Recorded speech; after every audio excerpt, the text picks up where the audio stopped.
noches, bienvenidos a todos a esta actividad en Acrópolis y a esta charla, ¿no? Donde vamos a tratar al pueblo vikingo, a los vikingos, y empezaremos aclarando qué cosas son los vikingos.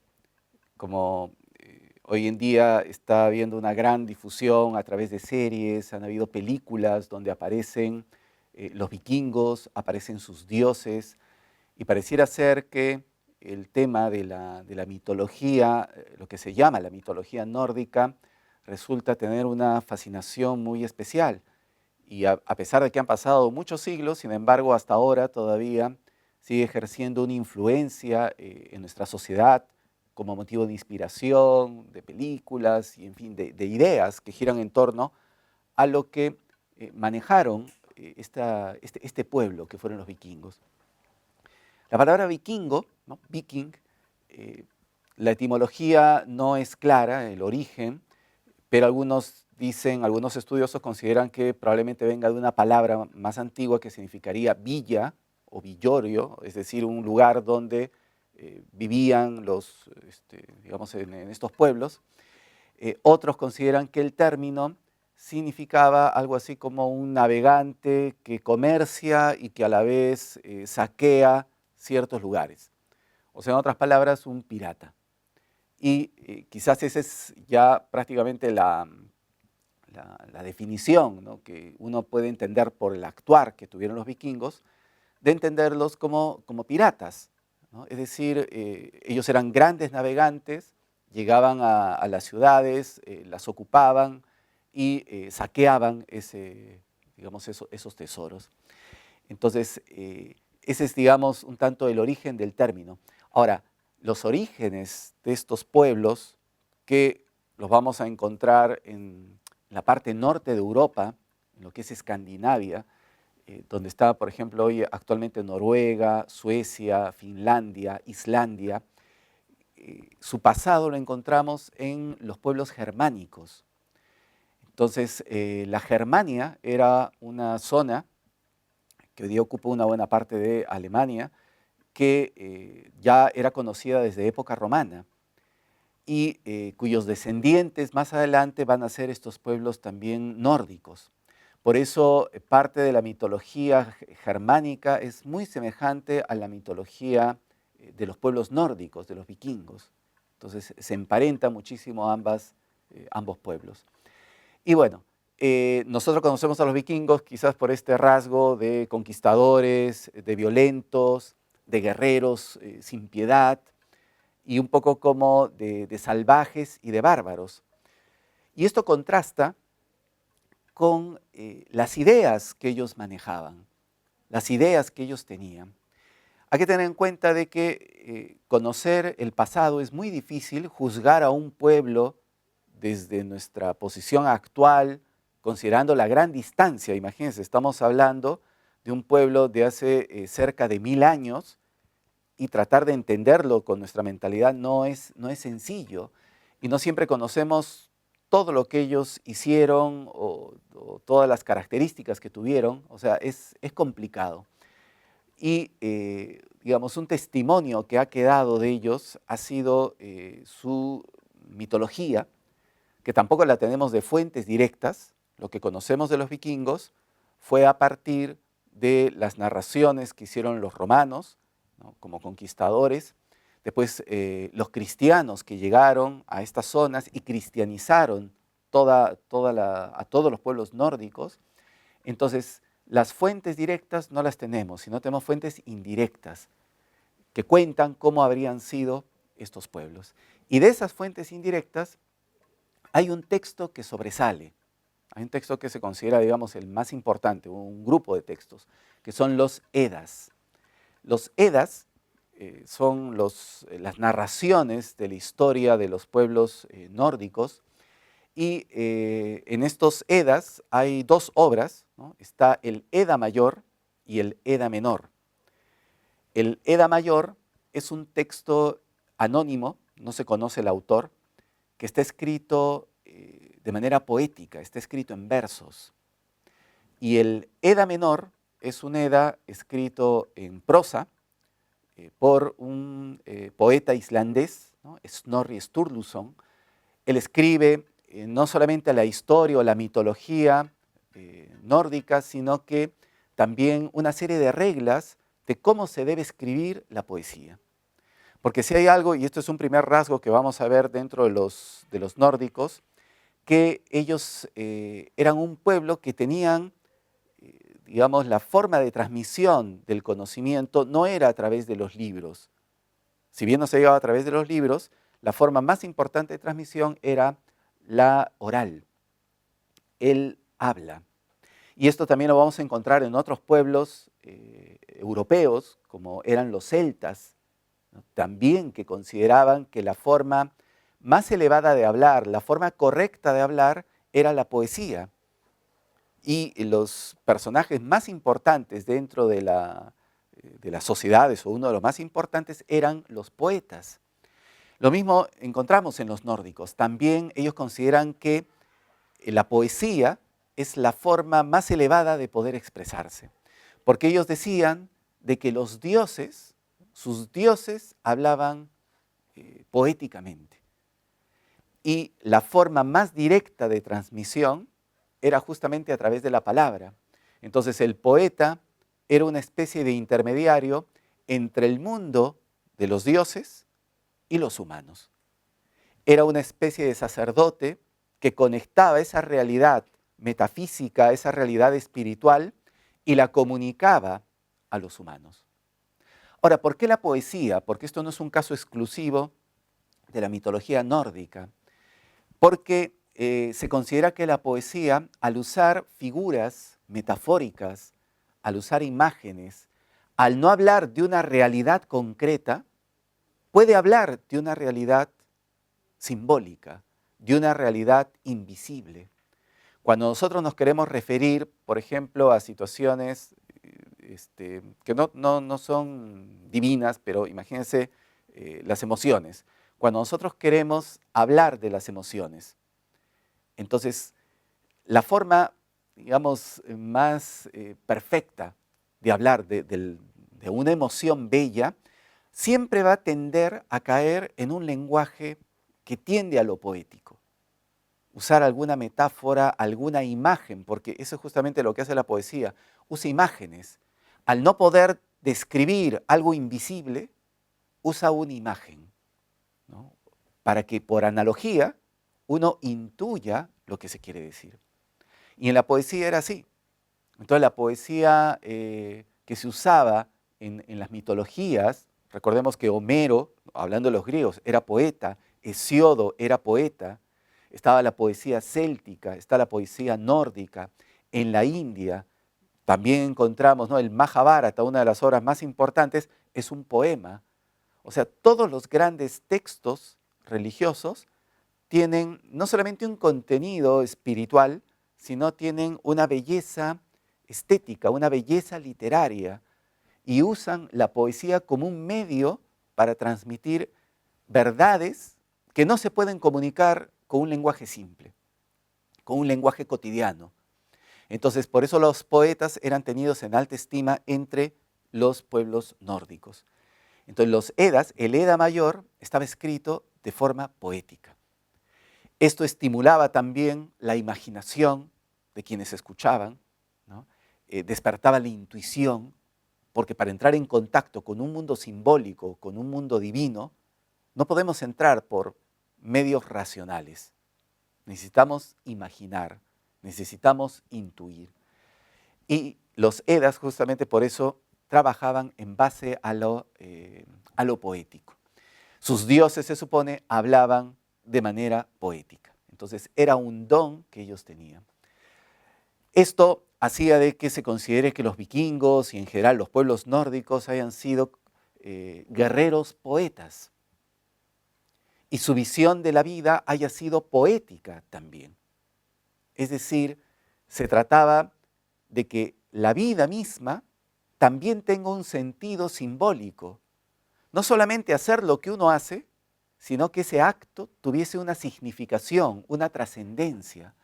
Entonces, cuando uno hace acciones trascendentes, un acto de valor, ¿no?, una proeza, una hazaña, ¿Qué ocurre con ese personaje? Su historia se inserta en el mito, su historia se convierte en leyenda, los poetas cantan su historia, cantan su gesta. Entonces, ese personaje inspiró o generó, ¿no?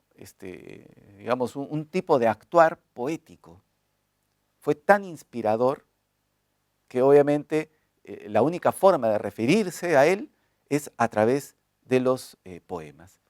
Entonces, las cosas más bellas de la vida tenían que expresarse a través de la poesía. Entonces, de ahí que los poetas nórdicos hayan sido altamente estimados. El caso de Snorri Sturluson, él era un poeta islandés y bueno, él es quien va a dar una serie de reglas de cómo se debe escribir, cómo se deben usar las metáforas, en fin, cómo se debe hablar de los dioses. Esa es una primera característica que encontramos en un pueblo aparentemente brutal, pero sin embargo con una búsqueda de refinación en la forma de explicar, en la forma de hablar. En el Edda Mayor, en este texto de los nórdicos, se parte de una profecía. El texto se inicia con la profecía de la Volva, ¿no? Se llama la Voluspa, este capítulo, que significa la profecía de la Volva. La Volva era una sacerdotisa a la manera de una síbila romana o una pitonisa, es decir, una mujer que podía ver el futuro, que podía ver lo que va a ocurrir. Y así empieza el Edda Mayor, justamente con la visión que tiene esta sacerdotisa y contando lo que va a ocurrir desde hoy, ¿no? Desde el inicio, mejor dicho, desde la creación del mundo, del universo, de los dioses, hasta el fin del mundo. Entonces, ya todo está predestinado, ya todo está escrito, todo lo que va a ocurrir, cómo van a morir los dioses, contra quién van a luchar, todo eso ya está escrito en los Eddas. Y esa es una primera característica que vamos a encontrar dentro de la mitología que nos va a ayudar a entender este concepto que ellos tenían, esta visión del mundo. O sea, para ellos no es que uno va construyendo su destino, sino de alguna forma el destino actúa como una fuerza que está por encima del ser humano. O sea, nosotros como seres humanos, dentro de la visión nórdica, hay cosas que no podemos cambiar, que no podemos modificar. Podemos tener la voluntad, podemos tener cierta libertad, pero hay algo que está por encima de eso mucho más fuerte, que sería el destino, y que hace que, si bien uno puede cumplir sus deseos, sus acciones, estamos sometidos a una ley mayor. Esta ley, este destino supremo, al cual ni siquiera escapan los dioses, porque dice que incluso hasta los dioses, ¿no? de su panteón, estaban sometidos a este destino. Y ese destino estaba regido por unas diosas, ¿no? terribles, poderosas, las Nornas, así eran llamadas, muy parecidas a las parcas romanas, ¿no? que eran estas divinidades que también regían el destino y que ellas determinaban todo lo que iba a ocurrir. Determinaban todos los acontecimientos, determinaban todos los eventos y en el caso de los, digamos, de los dioses nórdicos, precisamente van a tener este destino ya marcado. Entonces, así es como empieza la Voluspa narrando todo lo que va a ocurrir y lo que va a ocurrir al final, ¿no? Entonces, ¿qué ocurre al final? Hay una hecatombe, un desastre, un final cíclico, ¿no? en el cual todo termina.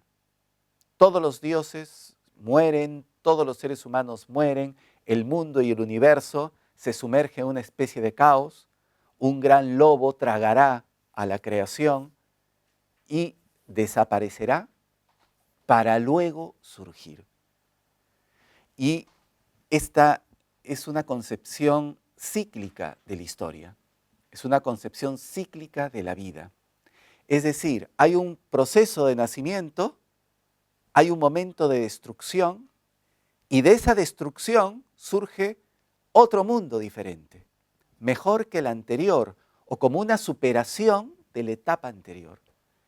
Este es un rasgo muy interesante también dentro de la mitología nórdica, esta concepción circular o esta concepción cíclica, donde la vida se repite, pero no se repite igual, se repite a la manera, no es un círculo vicioso donde uno está girando siempre sobre las mismas acciones, sobre los mismos hechos.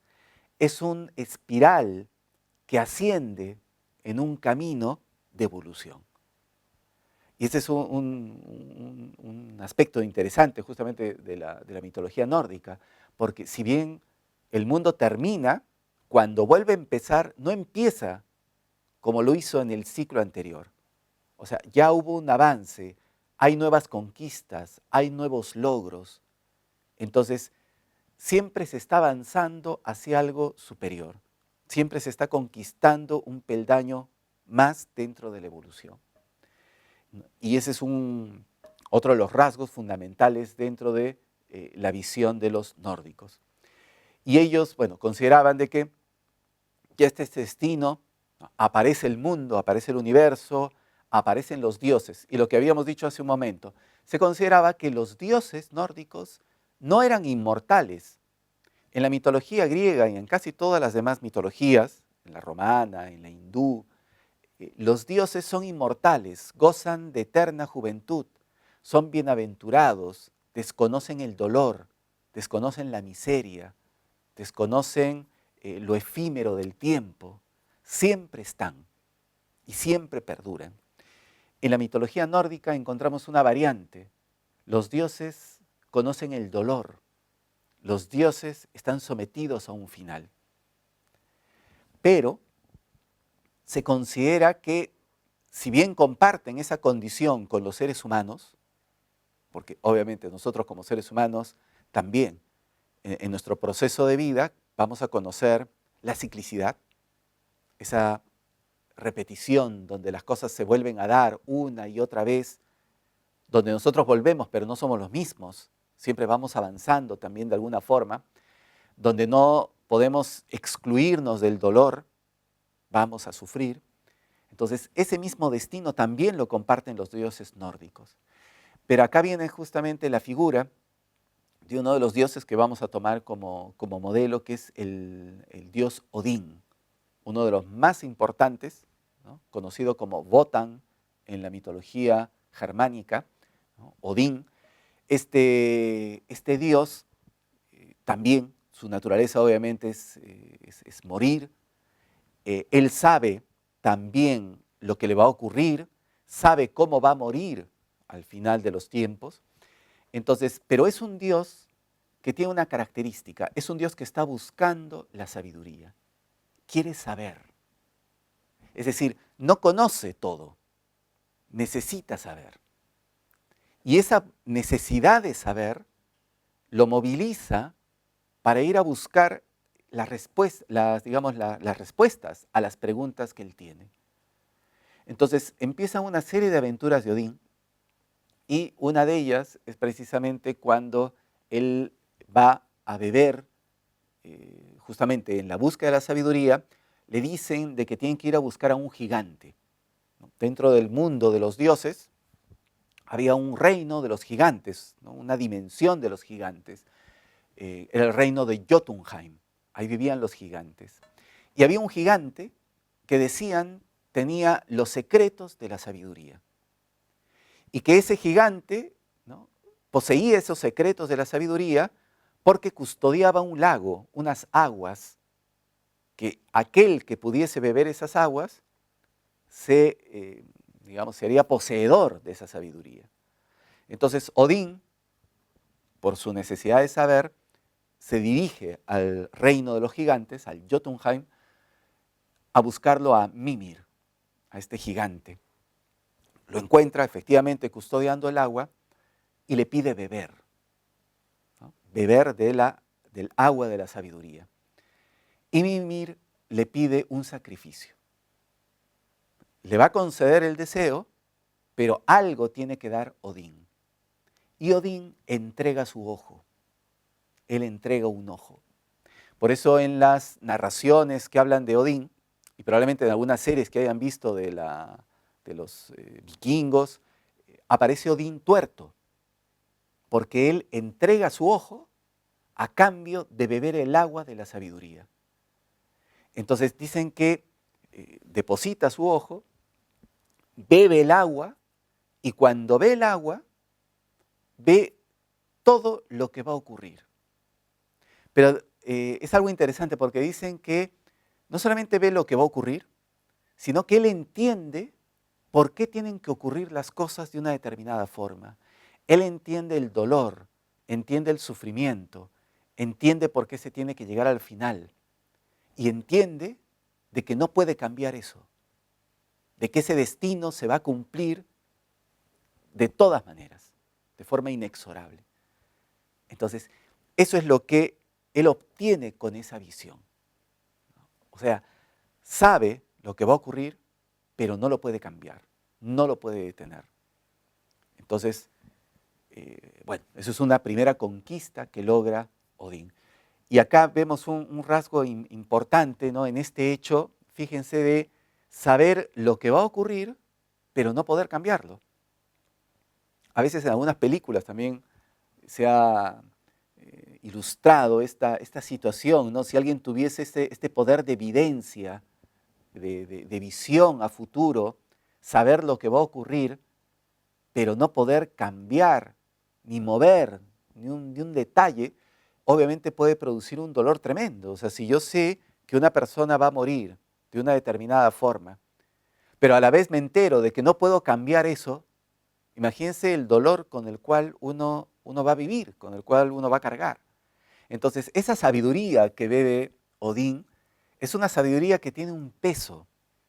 A veces nosotros quisiéramos conocer el futuro, sí, pero ¿qué tanto bien nos haría?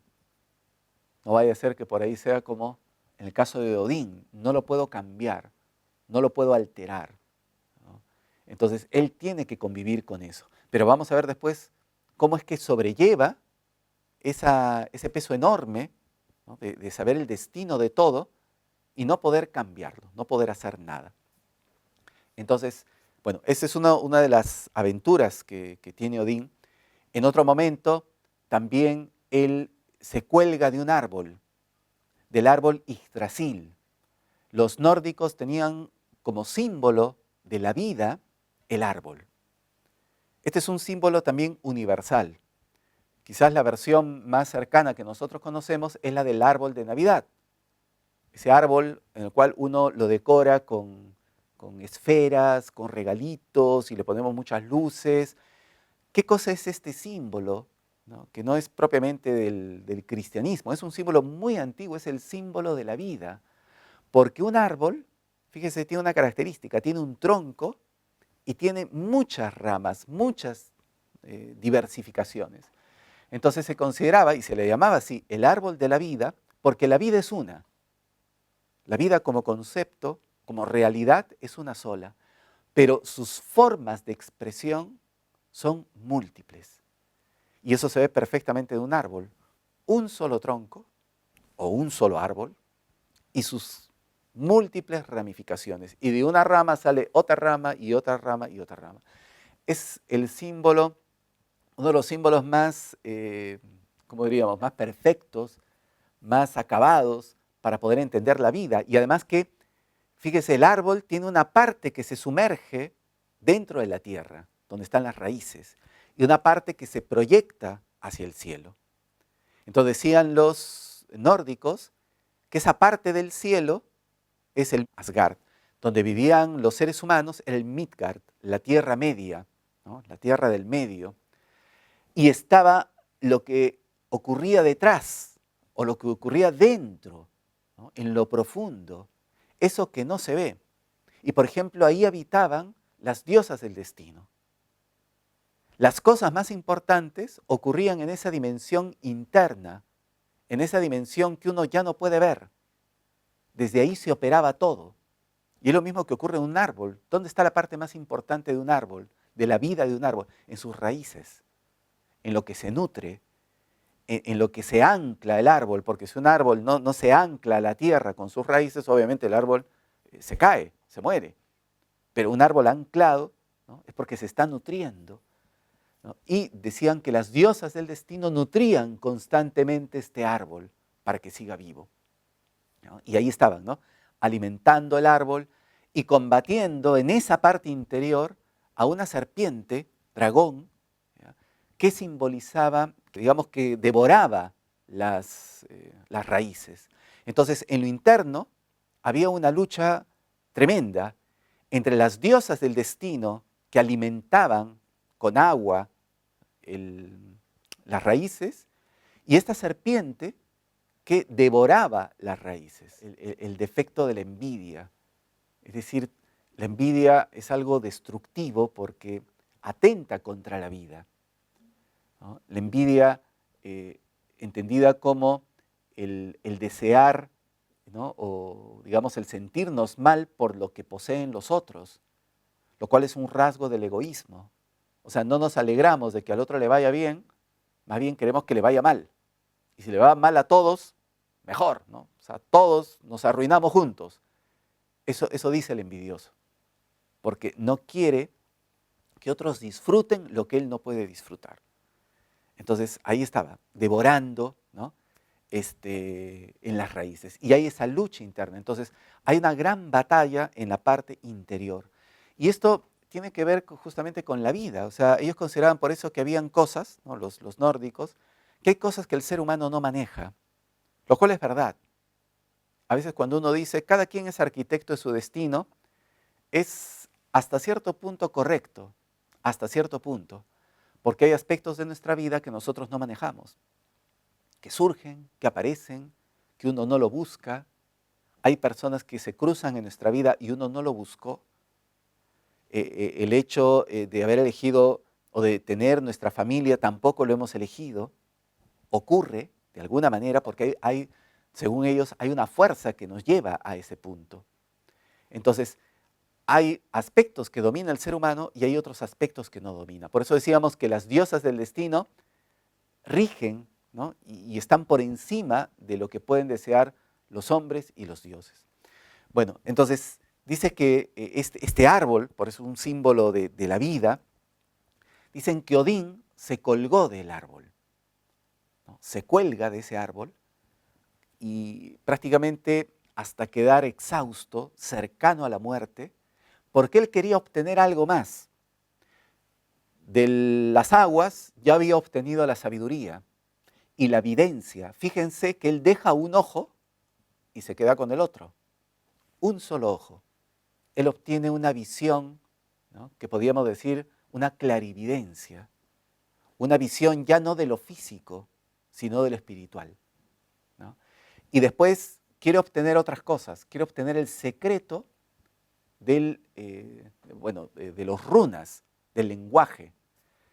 Los runas eran una escritura simbólica que usaban los vikingos, ¿no?, estos pueblos nórdicos, y dicen que él, para obtener el secreto de ese lenguaje, de ese alfabeto, se colgó, ¿no?, del árbol. O sea, se sacrifica. Entonces vemos un rasgo importante en Odín, que es que las cosas que él va obteniendo, las obtiene por sacrificio. Cuando quiere obtener, por ejemplo, el don de la poesía, dice que lo obtiene a partir de una miel que era custodiada por un gigante. Y Odín sirve a este gigante, ¿no?, se pone a su servicio para obtener la miel que le va a dar el don de la poesía. Todos los logros de Odín son fruto del sacrificio. Y acá viene una parte importante justamente de la visión nórdica, o sea, y que se desprende de esta concepción mitológica, que nada se obtiene si es que no entregamos algo a cambio. O sea, lo que obtiene Odín no se lo regalan, nadie le regala nada, todo lo conquista justamente dejando algo, sacrificando su cuerpo, dejando un ojo, ¿no?, poniéndose al servicio de alguien, O sea, es un sacrificio que él lo hace, ¿por qué? Porque él está buscando la sabiduría. Y esa sabiduría le va a permitir vivir como tiene que vivir. O sea, no es una sabiduría solamente como conocimiento, sino tiene que obtener la sabiduría para vivir de la forma que corresponde a un Dios. Habíamos dicho nosotros que Odín sabe desde un principio que él va a morir.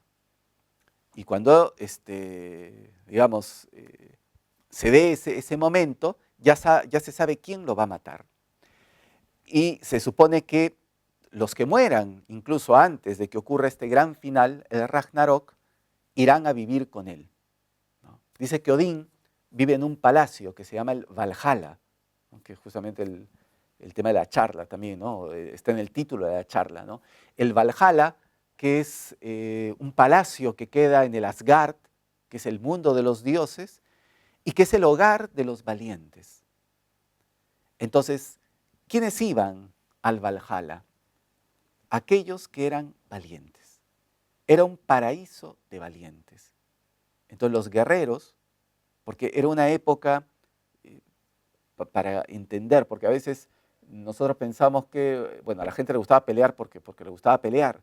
Era una época en que muchas de las cosas se definían por conflictos armados, como ahora. O sea, hasta ahora, después de miles de años, la humanidad sigue peleándose, siempre la amenaza de guerra está ahí, todo el mundo quiere hacer la guerra unos con otros. Entonces, ¿cómo manejaron ellos este concepto de la guerra, de cómo enfrentarse sin temer morir? Entonces, ellos consideraban de que los valientes, cuando morían en el campo de batalla, iban al Valhalla. ¿Y qué hacían ahí? No iban a descansar, sino que seguían entrenando. Todos los días iban a luchar, ¿no? A practicar, ¿no? Venían todos heridos, pero cuando entraban al Valhalla, todos se curaban sus heridas y todos festejaban, ¿no? Junto a Odín. Y así se iba preparando un gran ejército que iban a luchar junto a Odín el día del Ragnarok, el día de la gran hecatombe, ¿no? Del gran cierre, del final, donde todos los dioses, ¿no? Que vivían en el Asgard se iban a enfrentar con unos gigantes. ¿Se acuerdan de este mundo de los gigantes, ¿no? Del Jotunheim? Que se iban a rebelar e iban a atacar a los dioses del Asgard. Entonces, iba a terminar con una gran lucha entre estos dioses. ¿Cuál es el simbolismo de esta lucha, ¿no? Y de esta mitología donde está muy presente la guerra, muy presente el sacrificio, el valor? Es que en la vida todo es lucha. Y quizás ellos lo entendieron de una forma muy cercana, en carne propia. Si ellos querían seguir viviendo, tenían que luchar para vivir.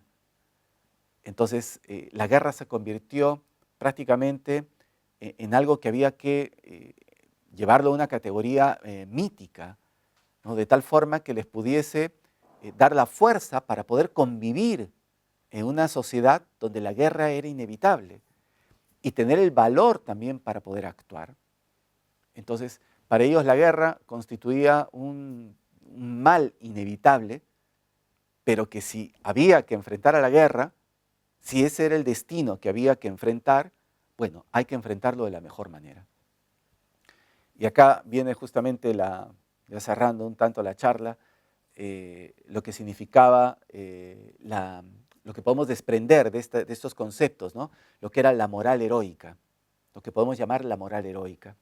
Al principio habíamos dicho de que estos dioses estaban predestinados a morir, sabían cómo iban a morir, pero sin embargo no dejaban de hacer lo que tenían que hacer. A pesar de ese destino terrible, igual cumplían con su deber, porque suele ser muy sencillo de que si yo me entero que me va a ir mal, empiezo a cambiar mi vida, empiezo a hacer las cosas de otra manera, o simplemente ya no las hago. Si todo tiene un final, si voy a morir, entonces ¿para qué me esfuerzo? Dentro de la mitología nórdica, ¿por qué me esfuerzo? Porque ese es mi deber, porque eso soy yo, porque mi naturaleza si bien sé lo que va a ocurrir, no voy a desistir, no me voy a abandonar, ¿no? Y eso es lo que se considera la moral heroica. O sea, el héroe cumple su deber aunque sabe que va a perder. O sea, ser correctos a pesar de que vamos a perder. Mantenernos firmes a pesar de que no hay posibilidad de sacar algo adelante. Es lo que a veces vemos en personas que no desfallecen, que mantienen la dignidad.